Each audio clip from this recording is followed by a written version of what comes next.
Okay, so welcome to a quick overview. I'm going to record something for the parents around introduction to me in a separate video, so you guys can maybe get to know where I came from and kind of my background. Focus of this is going to be on alternative grading. So one of the unique aspects of engineering is how we handle grading and evaluation through the course of the semester. There can be lots of questions because it's different than probably 95% of the classes that you've experienced or had your students experience as well. So let's go ahead and jump into it. I'm going to put some bookmarks in the description. They'll kind of point you to, hey, here's where certain topics start if you want to come back and review them or skip around. Going to kind of talk fast. It's a lot of stuff. I'm only going to do this in one take. We'll see how it goes. But feel free to pause, kind of reflect. If there's something you want to read, you can skip back and forth. So I don't have to wait for everyone to kind of get on the same page because you can do that independently. So first question is going to be around, for me, why are we talking about grading? We're going to get into specifics later, but there's some real key things to talk about, right? Have you ever felt like your grade didn't reflect what you actually knew? Like either above or beyond, like either above or below. I've had classes which I thought I did terrible in that I actually get a grade. And sometimes I'm like, hey, I really knocked that out of the park, but didn't quite get the grade. And if you kind of drill down, maybe there was a test or maybe a review, like something you submitted that was different than what you expected. In addition, did late assignments or something like test anxiety hurt your grade? Was that an impact? So let's talk about why traditional grading hasn't always worked and kind of the reason why I've dug in. So the opportunity one for me is grading variability. So we're going to stick into this. So in the class for your students, we're going to walk through this and actually have them do this. I put out a problem. In this case, it's the design a water bottle that keeps liquids cold for 8 hours. Describe your design, materials, and reasoning. So if I got some responses, so let's say response one, right? You could read this faster. I could read it to you. Kind of basic. Maybe it doesn't go into quite the detail we'd expect. So how would I evaluate this? So maybe I wouldn't have a rubric, but in this case, let's say that I actually do. So if I'm going to score from 0 to 2, 3 to 4, 5 to 6, 7 to 8, 9 to 10, um, this is kind of how I would potentially evaluate it if I was rubric based. So in the class, we're going to have students go through, actually rate this. I have data from last year because we did this as part of our kickoff for last year, and there's quite a span of variability. It was something like a 4 point range, pretty big. Now, if I come back and say like, all right, so I graded that one, did the rubric, where did I evaluate it? Come back, response two, the second response that I graded, I propose you can kind of read this faster than I can read it to you, but what you'll find out is it's like a lot more detail, probably up the rubric, but for those of you who are familiar with things like anchoring, the first response you see kind of sets like, hey, what does appropriate meaning? What does basic explanation mean? Now that I've seen response two, maybe response one isn't quite accurately graded, and I kind of get these feedback loops. So I'll show you kind of some distributions about what happened last year, but this was last year for ChatGPT and Claude. I took the problem statement, took both the responses, and had it evaluate it per the rubric. So ChatGPT and Claude, so anthropometric, had fairly close. So in terms of number two, 7.8, a little bit of like maybe a 10% gap.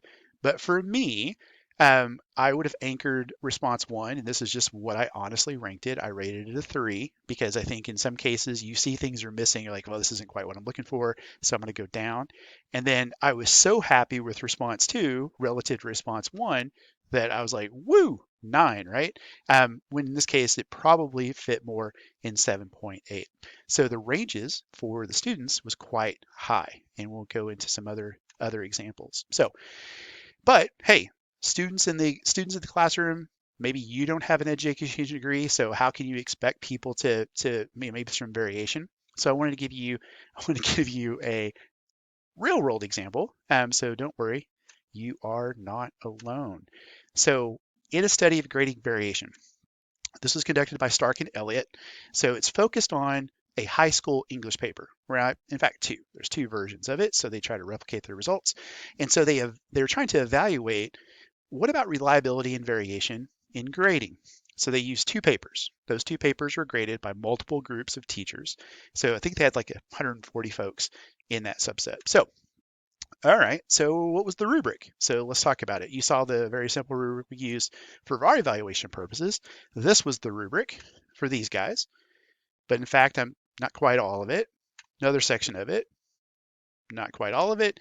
And so this was kind of the rubric. So fairly detailed, like a, a lot of breakdown. Points are allocated in a very specific way. So you think, hey, maybe I'm high on one, low on another. Maybe they'd all even out. Okay, so the setup. They wanted to determine the range and variation reliability of grading high school English papers. So the method they used is they took two papers, we'll call them A and B, written by high school students, and then each paper was simply copied and then sent to these multiple high school teachers and students who are actually studying to become teachers, so fairly close to when they've been trained to do this type of work. And then the participants were asked, hey, grade these papers based upon their usual grading practices and using this rubric, right? So there's 142 teachers. They actually had two different passing grades, so 75 and 70. So one group had a passing grade of 75, one group had a passing grade of 70. And oddly enough, you can see in the distribution how that fact alone could actually impact what people grade. So each teacher graded the same papers independently. Students. So 86 students from a course on teaching University of Wisconsin, 98 students from the University of Chicago. So these students, many of whom were future teachers, also graded these same papers. So those are the teachers, those are the students and the teachers in training, and this is how it was set up. So in the class, I would ask, hey, what do you think this distribution is going to look like? Is it going to look like normal distribution? Will it be skewed one way or the other? Will it have bimodal? Will there be a lot of C's and A's, maybe a lot of B's? Multimodal? Uniform? What do you think? So usually we kind of come into this normal distribution curve, but then the follow-up question is, well, how big's the spread? Like what's the difference between low and high? Now these are the same papers, keep that in mind. So let me show you the actual data. So I'm going to show you two sets. First set is this guy. This is paper A, passing grade of 75. Okay. And then we have passing grade of 70. What you're going to notice is things tend to skew a little bit higher if the number's higher as far as a passing grade goes. But this is the two breakdowns. I want you to notice a couple of things. One is the spread. So we are talking, there is one evaluator who evaluated that paper as a 60, while I had 7 educators / students in training give it a 95. So effectively a 40-point spread, because this is the bin. I don't know what the actual max is. This is basically 95 to 100. Then what we see for 70 is, kind of the distribution kind of goes down a little bit, might be impacted. So replication, like, can I repeat these results? Here's paper B, basically the same setup. In this case, you had multiple teachers rated a 60, other teachers rated a 95. Now, this may be triggering things for you, going back into your mind and going like, hey, I took the same class as the other person. I had a different teacher. I know what they wrote. How did they get a different grade? And here's why. It's really difficult to evaluate work, even when giving some very specific rubric type things. So I asked the students in class, when do you think the study was done? And then my typical answer is somewhere in the early 2000s. Answer is actually can I go in here, 1912. So this has been on people's mind for quite a bit. As an outsider, as a person who came from an engineering background, grading has been my hardest thing. You wouldn't actually believe how often, if it's really important, how much time you can spend looking at a piece of work and going, well, is this a 75 or is this a 78? Is this an 80? Like, where does that breakdown go? So same paper, same rubric, same grader pool, and you have that much variation. So big idea to take away is it's difficult to accurately and reliably grade an assessment. So traditional grading in this setup, it's hard. It's really, really hard. Now, opportunity 2 for me is what I call false positives, false negatives. It's where, one, in the case of false positive, a student gets a higher grade because of some circumstances. Like they are really good about doing extra credit and they're doing stuff that doesn't really reflect their learning, but it shows up in the grade, and so they're a false positive. In the other case, there's a false negative. Have you ever had a class where you bombed the first test, right? If you bomb the first test, you recover. By the time you're done with the class, like everything's making sense. you're in a much better position. That first test seems easy, but because you cratered yourself, your knowledge level at the very end of the class doesn't match really what that grade should be. In addition, I can talk to talk to some people.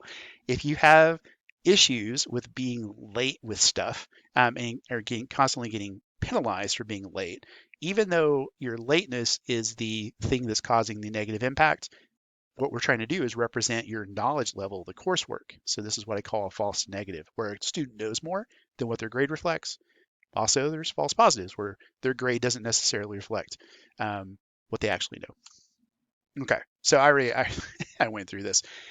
False positive, false negative. When students find a grade doesn't accurately represent what they know. If you ever know the material but you didn't get the grade you expected, it's false negative. And then were you ever lost? I've actually been this in case, but got to get a grade. I'm pretty sure that due to some instructor issues, I didn't understand anything going on in some of my higher level math classes in college. All right, so let's put this to the test and kind of give you a real visceral understanding. So we're going to put you in diving school, skydiving, and one thing is for a skydiving school, somebody packs your parachute. And so I'm going to give you three folks, Bob, Alice, and Frank, and I'm going to give you the raw scores. So for this chute packing school that's attached to the skydiving school, there's three exams. You start off with a midterm one, you have a midterm two, then you have a final, and this makes up your grade. And so what we're going to look at is we're going to look at Bob, Alice, and Frank, who have very, very different experiences. So this is the raw scores. Let me fill this in a little bit and talk about cumulative percentages. Now, one thing to notice is they all end up at 60%, even though one person had 100 on the first midterm and one person had a 0. So let's look at this graphically, right? So all the end, they all the same grade, but let's take a look at what they do graphically. Before we do that though, who would you choose to pack your chute and why? Why would you pick them? Okay, so next slide. So let's talk about who packs that chute. Now, what I'm looking at is cumulative percentages of those students. So Frank started out strong and slowly got worse. Bob was extremely consistent. Bob consistently scored 60%, and then Alice started off horribly, but then recovered strong. My hypothesis is that the person you want packing your chute is Alice because she was the strongest by the end of the course. So the end of the course is probably most important. So the big idea, it's not where you begin, it's where you end up. And we need to be able to capture that current level of knowledge to give an accurate grade as to how the person did. So it also gets worse. So unreliable assessment modes. So test anxiety is actually a thing. I actually get higher blood pressure when I go to a doctor's office. It's not indicative of what I normally have as blood pressure. Test anxiety is real, and a lot of folks have experienced it.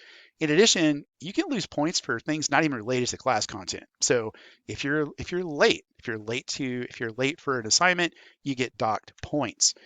I also give points for things not remotely related to class. So reflecting on my first year or two, I gave a point value for creating an account in a software system.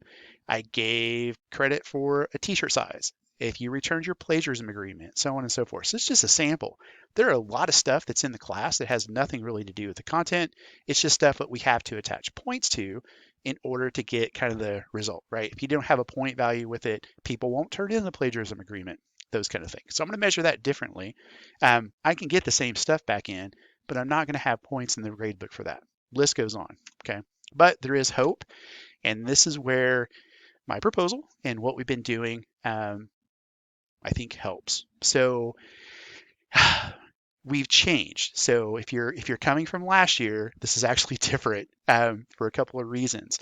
One is the state standards for engineering are so generic as to be almost nonsensical. I can almost do anything I want to that's thinly veiled as engineering and say like that maps to the standard. So what I did over the last year is create an engineering standard list that's more specific. And this is what it looks like. Now it's 11 pages long. I'm actually going to have this as a reference document on the website. You can take a look at it at your leisure, but let's go down and just look at one. Okay, so this is the measurement standard. So the measurement standard, like the measurement bucket, has two standards associated with it. The first one is I can select and use appropriate measurement tools for specific applications. So part of the classwork is we will learn to use calipers, we'll learn to use micrometers, we'll learn to use multimeters, and then we have like a section like, hey, can you select the appropriate instrument based on measurement requirements? If it's a rough thing, if you're trying to estimate the volume, but roughly, of let's say you're pouring concrete, do I need to have it down to the millimeter? No, you don't need to be using your micrometers to figure out like what's the volume. But if I'm doing something with tolerance on my 3D printing, then yeah, I need to use my calipers. Then also we have this thing about I can account for precision, accuracy, and tolerance and measurements. So that goes in. So these are I can statements. They're very specific, and that I can map what I'm asking students to demonstrate to a specific standard. So very helpful. Without this, my previous assignments are weird. If you really want to talk about the differences, or you with me last year, I can tell you why I did what I did, but I'm only going to go through what we're currently doing for this current year. Okay. So we're going to evaluate whether or not we can do these skills through projects. So an early project is going to be career exploration. Give people an idea about what is in the engineering world, what are the options, and kind of just express, hey, there's a ton of stuff for engineering. If you have an interest, I can map an engineering career to that. So it helps. So you're going to choose a career. You're going to create a technical presentation for that career, and you're going to deliver that presentation to the class. At the conclusion, after everyone's given the presentation, we're going to have this knowledge check. Knowledge check is, hey, were you paying attention during the class? And it goes down to the state standards of I can differentiate what these different engineering majors do. I know the difference between a mechanical engineer and electrical engineer and what their focuses are, right? So just a knowledge check, a quiz. Now, that project is career exploration. I have the choosing of the career of interest, and then I just have three things that I'm going to evaluate: the ability to create a technical presentation, delivering that presentation, and taking the knowledge check. So if I go to my standards, and this is just a subset, so standard one is I can define and differentiate between major engineering disciplines, right? I can describe the unique focus of each, etc. Then I also have this technical communication, so I can effectively deliver technical presentations. So I can map these portions of this over to a standard. So if I map number one, the creation of the technical presentation is going to be 51.1. Number two is going to be 51.3, create technical information.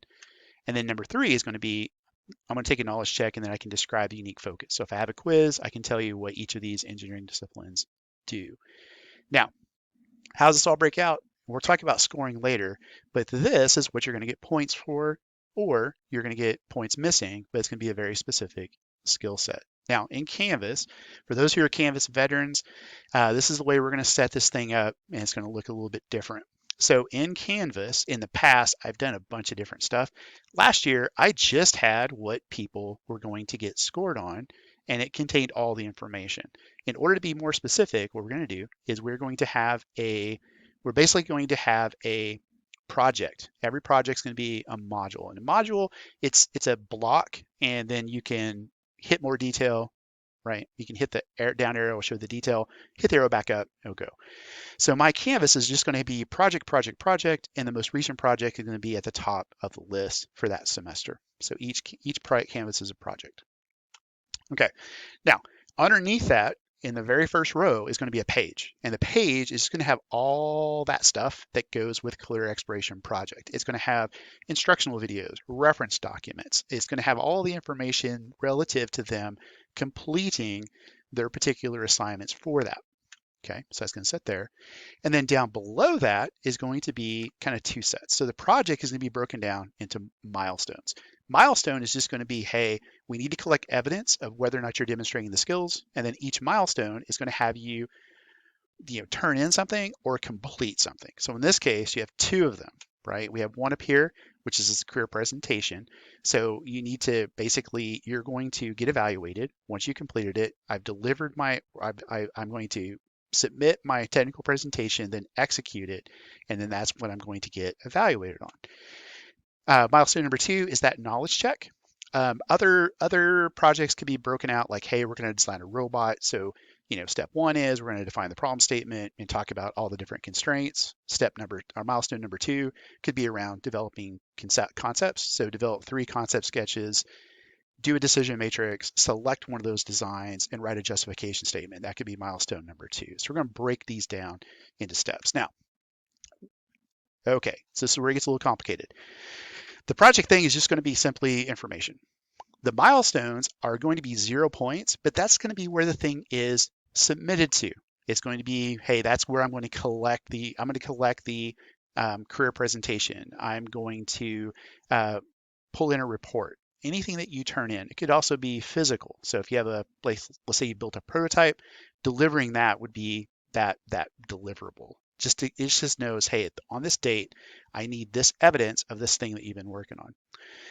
Then down below, what you have is, so for what you turn and do, you're going to be evaluated against the standard. Now, the standard pretty generic. I'm going to have additional detail about basically a checklist of what I'm looking for. And the question is, did you successfully demonstrate that skill? So I'm pointing out this project 1, milestone 2, this standard. So I have a milestone.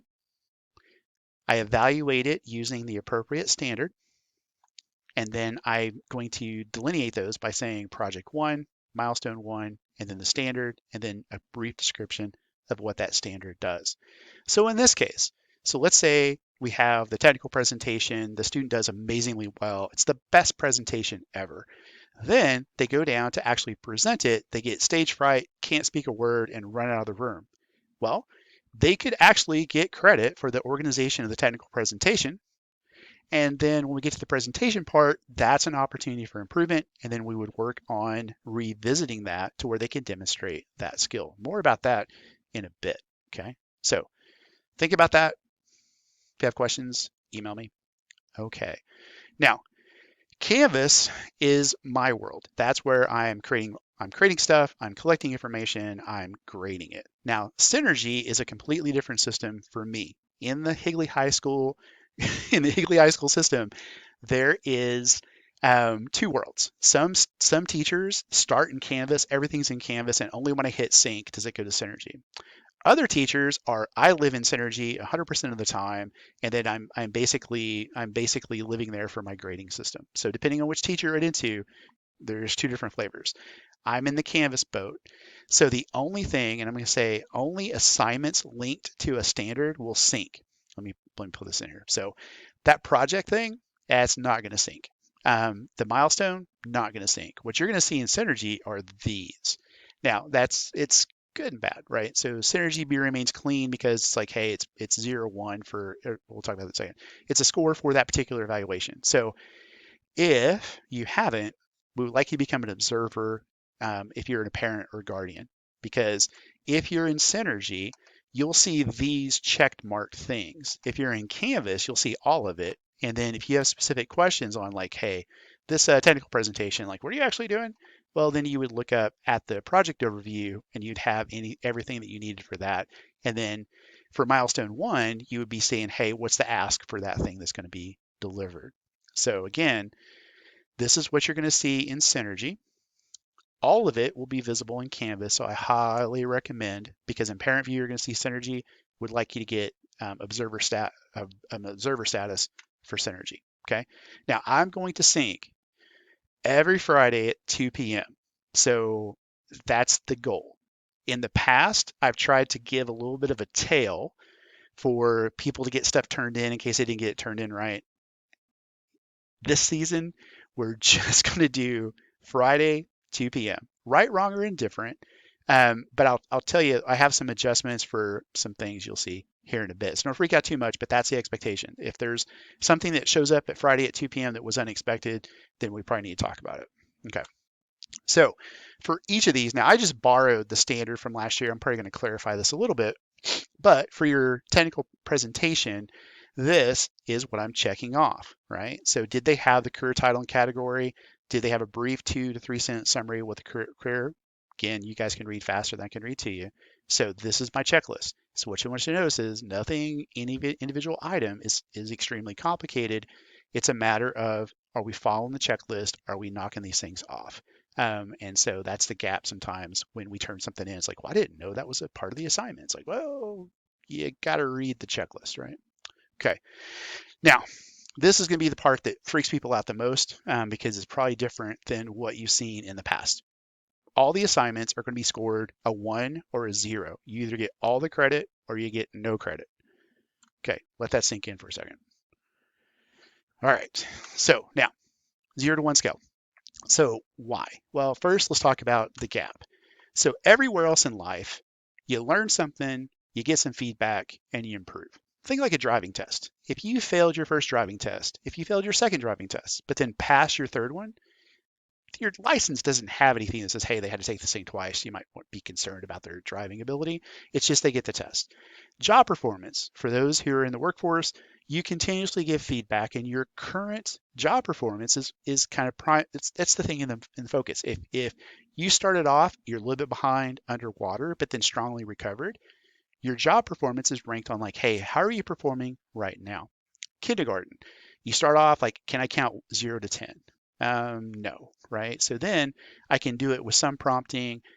Or I can do it with heavy prompting, I can do it with some prompting, and I can do it independently. And so the grade is, can I do the skill? So everywhere else in life, you get feedback and you improve. Only kind of in the academic world do you get evaluated and that thing kind of hangs out, right? So traditional grading doesn't really support that cycle. Some people modify some things, but for the most part, if you totally bombed your first major test in the class, you may have actually taken an A in that class off the table, and you may not be able to recover, right? Even no matter how well you do. If you get a girl grade early on, might never recover. But you kind of take that grade and you kind of move on with life. I could spend hours on feedback, but even the high performing students in the class will tell you a lot of feedback, it doesn't get utilized, right? If that grade is now sunk and done, I'm prioritizing my other time and I'm off and on to the next thing. So I spend a lot of time getting feedback that's not valued. Students spend a lot of time with tests that may not turn out the way they want to, and now all of a sudden we have implications. So that's the gap. Now, why do I do the 0 to 1 scale? If I'm looking for whether there are only minor issues, that's fast. We'll talk about credit 1 to 0. One's not perfection. One is, think of it as meeting the 80% standard. It's like, is it mostly there? Are there minor things that might be off? That's okay, but mostly there, right? And for me, that's fast, right? If you ever read the book, I think, what is it? Thin slicing is a concept. I can look at something and say like, oh, we have issues or we don't. So it's pretty fast. Students now pay closer attention because the requirements are what's required, and that's how they get credit. So now all of a sudden, they're like, that's how we do it. We tried this first year. The first year, last year, was the first time we did this alternative grading. Even though it was rough, the level of performance for our first year students was night and day higher because we ran it this way. So they're looking for what are the requirements, and that's how they get credit. It actually turns out really, really well. I'm only evaluating one skill at a time, so expectations are clear. It's not a 6-page rubric on an assignment that then all that gets lost. It's, did you do this thing? And then very clear expectations. Pretty straightforward. I can immediately identify what a student's struggling with. It's not buried in some giant rubric, right? If you get a bad project grade, it's a 200-point assignment and you made 80%. Where do we miss it? Well, let's dig into the 5-page rubric. In this case, it's very specific.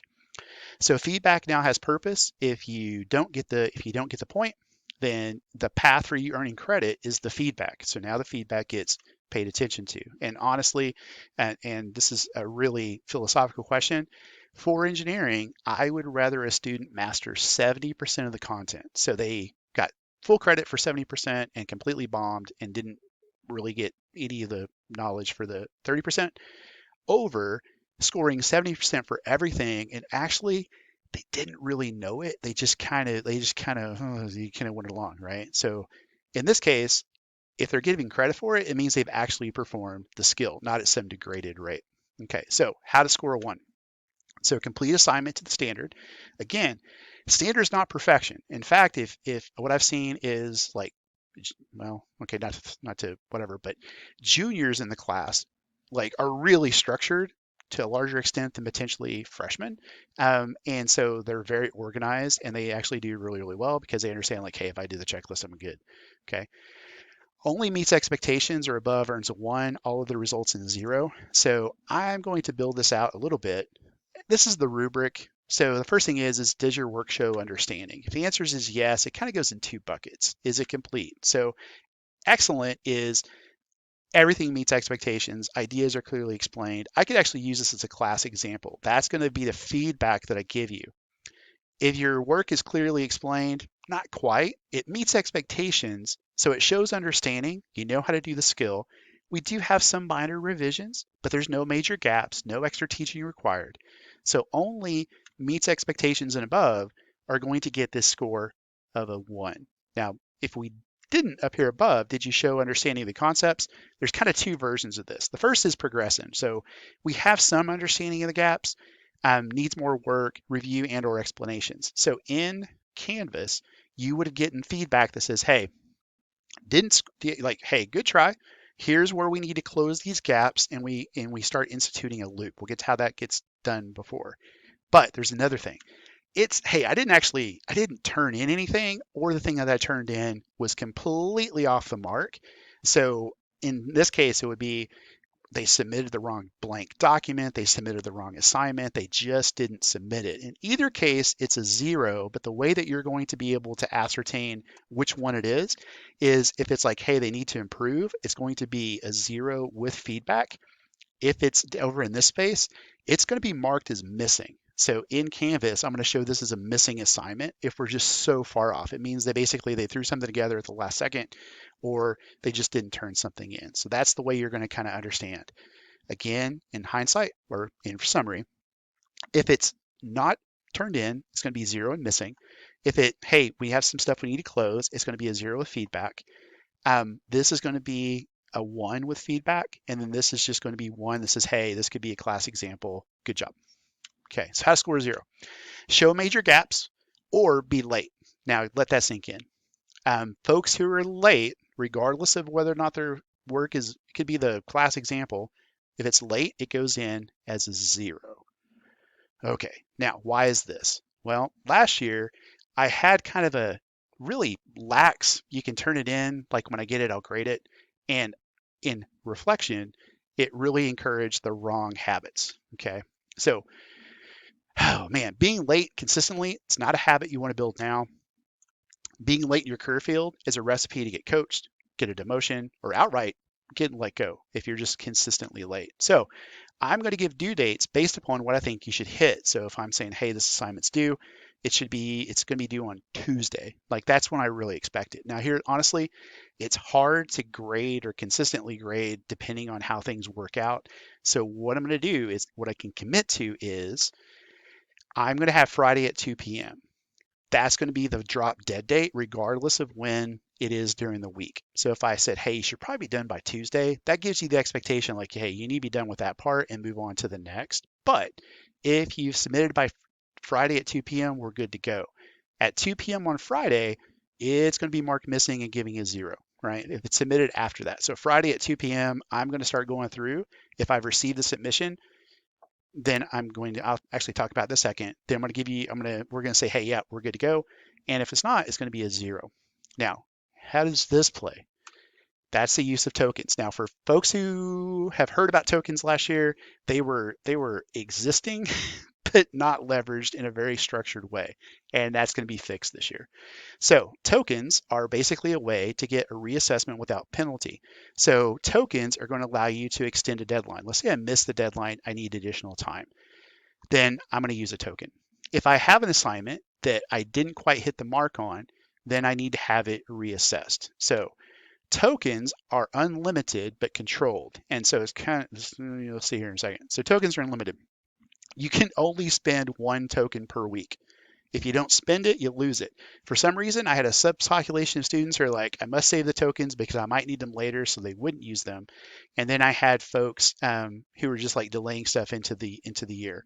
So this encourages people to, as they go through the semester, to come back and use tokens. So semesters are roughly 19 to 20 weeks long. So they have 19 to 20 tokens to spend, but they have to be diligent about them because they can only spend 1 per week.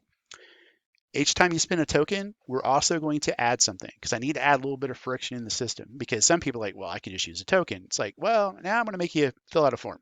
And the form is just going to be a reflection cycle. We'll talk about that next slide. But how you spend more, how can you spend more tokens?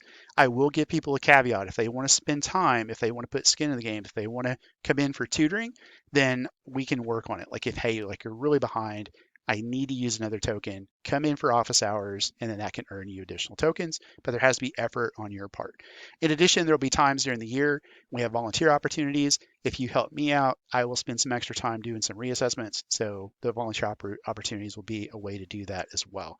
So the system is designed to encourage this like consistent effort because we're not waiting until the end of the semester to try to catch up. It has to be within, and also allows recovery, right? So you have a means to do reassessment to help that out.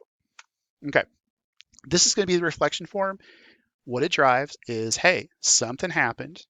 All I want to do is get some feedback and have a reflection cycle that says like, hey, why did I use a token? What have I done since the original due date? Did I go to tutoring? Did I reread the assignment? Did I complete these missing parts, etc.? And then like, hey, how can we prevent this from happening in the future? Now, I will tell people this will be the ticket to use a token. So if you're graded and you get a 0, or if you're late and get a 0, this form is going to be the thing that causes me to go reevaluate something. So this is the ticket that buys that. And it has to be some effort put into it. Like I have to see like, okay, they thought about it and they actually put something down. If it's a bunch of check marks and it says, I forgot, I'm going to try harder, then I'm going to send it back to you because that doesn't fulfill the intention of the reflection form. Okay, now if you miss time, that's actually a separate thing. So if you've missed 2 days of the week, you get a opportunity to spend 2 additional times. So what we're going to do is, if that's the case, um, on Friday, if you don't have work submitted, I'm still going to put it down as missing. Then we're gonna go through and then we'll have this form that's just a commitment and reminder. This is, hey, I missed these times due to a school field trip because we went to Seattle, or because I, actually was sick 2 days, whatever the case may be. Then you're going to fill this out. And it becomes an agreement and also gives me a reminder. This is, hey, go take a look at this particular thing. All right, we already talked about that. All right. So again, in case it wasn't clear, you're not spending a token. All this is so that I can document that, hey, I missed stuff, and then that gives me the signal to go evaluate it on the day and have a revisit. So if you need to turn in by Tuesday, it's by Tuesday. Now, at the end of all of this, we're going to turn it back to a traditional breakpoints because this is school district policy. So at the end of the grade, at the end, your grade is simply going to be a percentage of the points that you accumulate during the semester. So if you get 90% of the points, you get an A. 80%, you get a B. 70%, you get a C. Now, I expect somewhere between 40 to 60 of these things per semester. So each assignment is going to be about a 2-point thing. If you're within a percentage, like if you're at 89.4, then let's talk. Like I'm not going to penalize you because of the limited amount of points have just resulted in a break that just like, hey, all I need is one more. That's not going to be a problem. That's why I put the approximate signs next to it. Other thing, and this is just for folks that have eligibility concerns at the beginning of the semester, and the way to read this is between assignments 1 through 10, it's a low number. So if I only have 2 assignments available and I missed one, that's a 50%, and that's an F, right? In this case, I'm going to have a assignment in Canvas called an adjustment. And at the beginning of the year, right, with the small number of learning objectives, we are going to have this reflected. Now, I will balance this out. If we've had 4 assignments and you haven't turned in anything, then that's probably a signal we need to be talking to your coach and talking about like, hey, this is not sustainable. But you can kind of see here. So I'll work with you, but this is kind of, and then by the time we get to the 10th assignment, we're gonna kind of wean that off to where it goes to 0. End of course finals. First 2 years, you have Introduction to Engineering Design, which is going to be their Fusion certification. So their final for that course is going to be that Fusion certification. In Principles of Engineering, it's going to be the technical skills assessment, which is the, hey, we have to pass this in order to get the stamp or certificate if they're following that program. So technical skills assessment. Okay, so for everyone else, okay, actually no, before we go to that, if you pass the exam, so you need to have a 700 score for Fusion, 60% for the technical skills assessment. Um, if you pass it, you're going to be given a 90% on the final. If you pass it, at minimum. Okay, so if you have an A in the class, this is not going to hurt you at all. If you don't have an A in the class, this will help you. And then if you have a higher performance, we're going to result in a higher final grade based on the class distribution. So in the past, if you've been part of the class before, if you got a 700 score on the Fusion, I gave you 100%. Um, we're going to adjust that a little bit because there's a difference between getting a 700 and getting an 850. And if you get an 850, you're going to get 100%. If you get a 700, you'll get the 90%, but I'm not going to give you a 10 extra points for barely meeting the minimum. And then we're going to adjust those based upon the class distribution. So we're going to curve those. But if you pass them, you get a 90% as a minimum. Okay, so end of semester finals for all years. So this is for end of semester. If you're happy with your grade, you can keep your grade. So if you're walking into the final with an A, you can keep the A. If you're walking to the final with a B, keep the B. Now, we've had tokens, we've had other things. You should have been reassessing and adjusting for the entire time. Okay. Now, there's a district requirement. You have to attend a final unless you make prior arrangements through school administration. If you're absent, there's going to be this core set of learning objectives that represent 20% of the grade that are just going to be lowered to a zero. And then as far as like how do I make that up, you're going to have to retake that or recertify on the final exam. So this is a way to meet district policies without violating the intent. I really don't want a 20% high stakes test at the very end when the entire basis of my class is to address that so I actually know what you learn. Okay. But if you want to improve, you can. Throughout the year, objectives will be categorized as final eligible or non-final eligible. So if you have a presentation to give, not going to be an option for the final. I can't watch 20 presentations if everyone decided to do that. Um, so completing an exam on the engineering fields would be possible. So let's say you kept missing that career quiz, that would be something that you could take for the final. So you have a chance of selecting up to 20% of the learning objectives and attempting those to demonstrate your knowledge for credit. Again, only those that are eligible. So too long didn't read summary. Oh man, okay, my animation's broke, but I said one take and I'm at 42 minutes. So we're just gonna just gonna go in here. Okay, I'm gonna build this whole thing out and then you'll just have to work with me and we'll pretend that I didn't mess the animation up. So in Canvas, you're going to have these basically these standards I'm gonna evaluate. That's what's gonna get put into Synergy for student and parent view. That's what you'll be able to see. If you want to see the stuff in Canvas, you're gonna have to do that observer thing. When I give an assignment, the due date I'm going to give is going to be when do I think you should do this? This is helpful for projects like you really should be done by Tuesday. If I see it on Friday, then you're going to key score. Now this is an adjustment and I'll let you know. I don't want to commit because if I say it's due by Friday at 2, I can't grade everything that I need to get graded in that afternoon. So if it's missing, I'm going to mark it as missing in Canvas and I'm going to score it as a 0. If you've submitted anything, I'm going to score it a temporary 1.